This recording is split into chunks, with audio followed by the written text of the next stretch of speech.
আসসালামু আলাইকুম, welcome to Minha Akter Bushra rainbow another ব্লকে। আমি আজকে আপনাদের ভুনা খিচুড়ি রান্না করে দেখাবো। এখানে নিছি আমি মুগ ডাল, পোলার চাল আর ভাতের চাল মিক্স করে নিছি মসুরের ডাল, নিছি কাঠকোরমা। এটা আমি আগুনে দিয়ে চর্বিটা ছাড়াই নেব। এখানে নিছি দারচিনি, তেজপাতা, এলাচ, লং। চলেন আগে মুগ ডালটা আমরা ভেজে নিব। আমি এখন মুগ ডালগুলো ভেজে নিব। ডালো আমি মুগ ডালটাকে ভালো করে ভেজে নিব। ভেজে তারপরে পানিতে ভিজাবো। আমার মুগ ডালটা ভাজা হয়ে গেছে, এখন আমি রাইস কুকার থেকে নামিয়ে নিব। আমি এখন কাঠকোরমার চর্বিটা গালায় নিব রাইস কুকারে। এই যে দেখেন কি সুন্দর আমার চর্বিটা গলতেছে। এই চর্বিটা গালায় আমরা ফেলে দিব। এই চর্বিটা আমরা খিচুড়িতে দিব না, কারণ চর্বি স্বাস্থ্যের জন্য ভালো না। এই যে দেখছেন কি সুন্দর করে আস্তে আস্তে চর্বিগুলো গলে যাচ্ছে।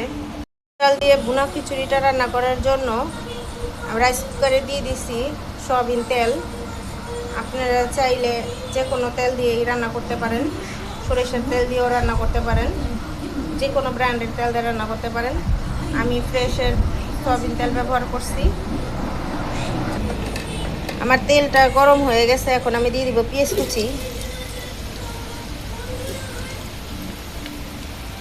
ভুনা খিচুড়ি রাঁধতে অত পেঁয়াজ লাগে না, যেহেতু আমি এটা পোলাওয়ের মতো ঝরঝরা করব, এর জন্য আমি পেঁয়াজটাকে একটু হালকা বাদামি রং করে ভেজে নিব।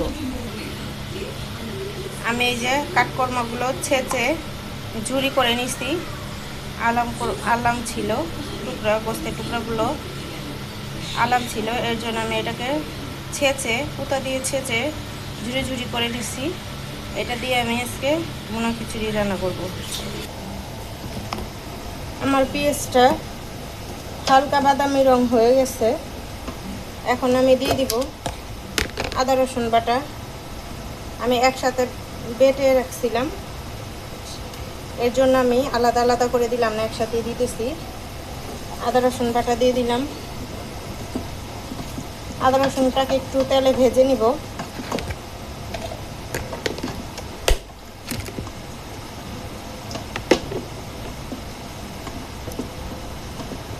তেলে ভাজার কারণ হইল আদা রসুনে যে একটা গন্ধ থাকে, সেই গন্ধটা চলে যাওয়ার জন্য আমি এর জন্য একটু তেলে ভালো করে ভেজে নেই।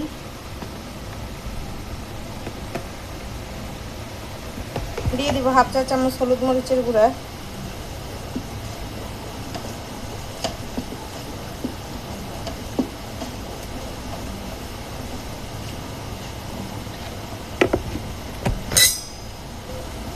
আমি এখন অল্প পানি দিয়ে মশলাটা কষাই নেব।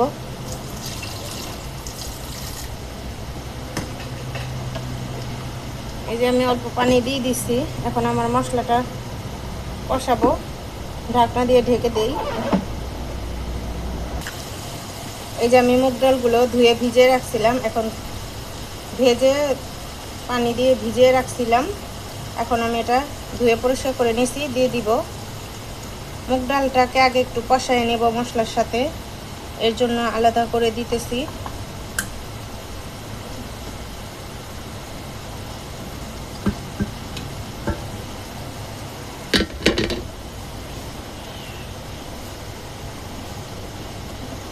মুগ ডালের সাথে আমি এই যে কাঠকোরমাগুলো যেগুলো থেতো করে নিছি, এগুলোকে এখন আমি এই ডালের সাথে আর মশলার সাথে কষায় নিব।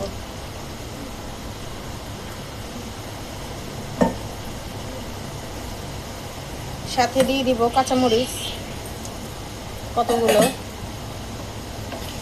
এই তিনটা আগে আমি একসাথে কষায় নিব।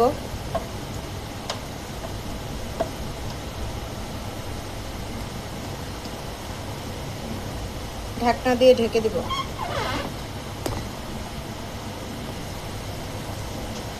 আমার ডাল আর মাংসটা কষানো হয়ে গেছে, এখন আমি দিয়ে দিব চাল। এখানে আমি পোলার চাল, ভাতের চাল আর হচ্ছে মসুরের ডাল একসাথে ধুয়ে পরিষ্কার করে নিছি, এগুলো দিয়ে দিব।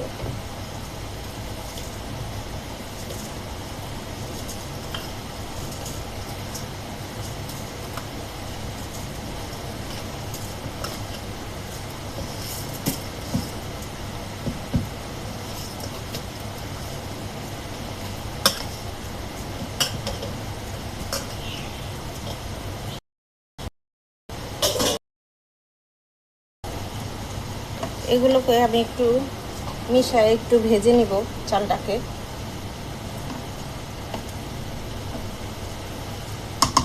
এর মধ্যে দিয়ে দিব আমি পরিমাণ মতো লবণ, 1 টেবিল চামচ লবণ দিয়ে দিলাম।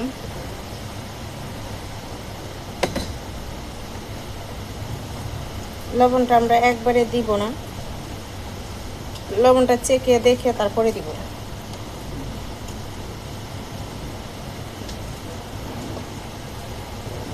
আমি এখন পরিমাণ মতো পানি দিয়ে দিব।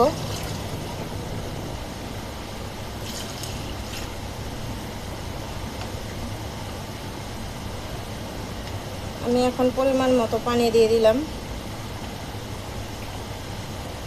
আর একটু পানি লাগবে আমার।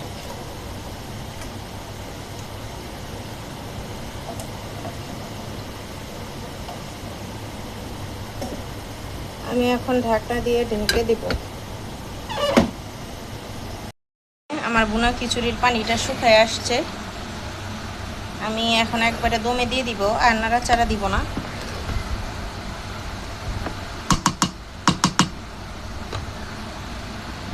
চলেন দমে দিই।